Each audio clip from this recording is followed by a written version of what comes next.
Hindi malilimutan ng mga Pilipinong naging mahalagang papel ni Rodrigo Duterte upang maisaayos ang Boracay Island, ang isa sa pinakasikat at pinupuntahang tourist spot ng bansa. Ito ang ibabalita ni Hannah Jane Sancho.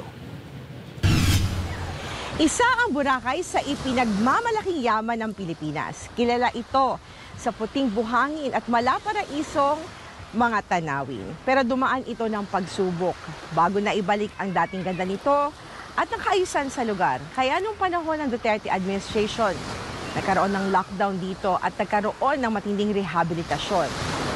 Bagay na ipinagmamalaki at inaalala ng mga residente at turista dito. I will close Boracay. Boracay is a cesspool.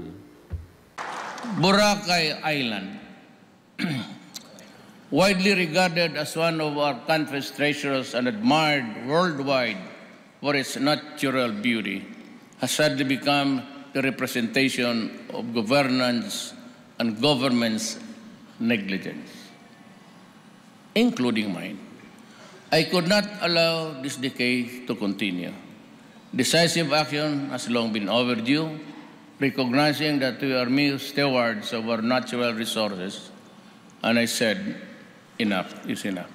Kaya naman mula sa mga residente hanggang sa mga turistang buhay-bisita sa Boracay, hindi malilimutan ang legasiyang ito ng dating Pangulong Rodrigo Duterte. Gaya ni Charlene Ortega, isang residente ng Boracay na nakita ang magandang nagawa ng Duterte administration sa kanilang lugar.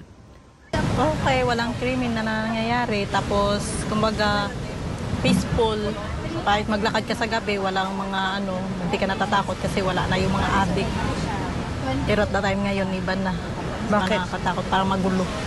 Tapos nagkaroon ng mga krimen dito sa Boracay na unexpected.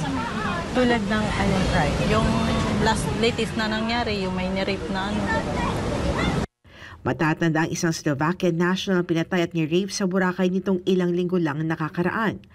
Para naman kay Michael Yanggong, first-time tourist ng Boracay mula Rizal Province. Pinuri niyang epekto ng panunungkulan ni dating Pangulong Duterte sa bansa, kung saan mas naging disiplinado ang mga Pilipino. Maganda kasi noon yung sa kanya pa, ang mga disiplinado, mga kabataan, walang masyadong mga sa kalsada pa. Compare ngayon, talamak yung mga sa lansangan, kahit mga bata pang maliliit, magdamag nasa lansangan. Dati walang ganun. Baka nakaano tayo, kasi na sila sa disiplinado ba? Disiplina ng mga tao. Hindi naman malilimutan ni Mang Rudy Tuazon, isang vendor at mahigit 3 dekada nang nanirahan sa Boracay Island na Tubong Laguna. Ang oportunidad na ibinigay sa kanilang mga residente noong panahong pansamantalang ipinasara muna ito, panahon ng rehabilitasyon. Tungkol sa Boracay, siya lang mismo ang nagpa-sarado ng Boracay bilang rehabilitation, na-rehab ang Boracay. Pinalinis niya ang buong Boracay. Binigyan niya kami ng trabaho dito. Na bilang trabaho namin dito yung linisin ng buong Boracay. Halos lahat buong Boracay. Dito beach, karsada, bundok. Kaya naman hindi rin maitago ng mga residente ang pagkadismaya sa iligal na paraan ng pag-aresto kay dating Pangulong Rodrigo Duterte na isinuko ng gobyernong Marcos Jr. sa kamay ng mga dayuhan, ang International Criminal Court. Parang unfair yung nangyari sa kanya eh. Hindi siya nabigyan ng magandang justice. Walang due process.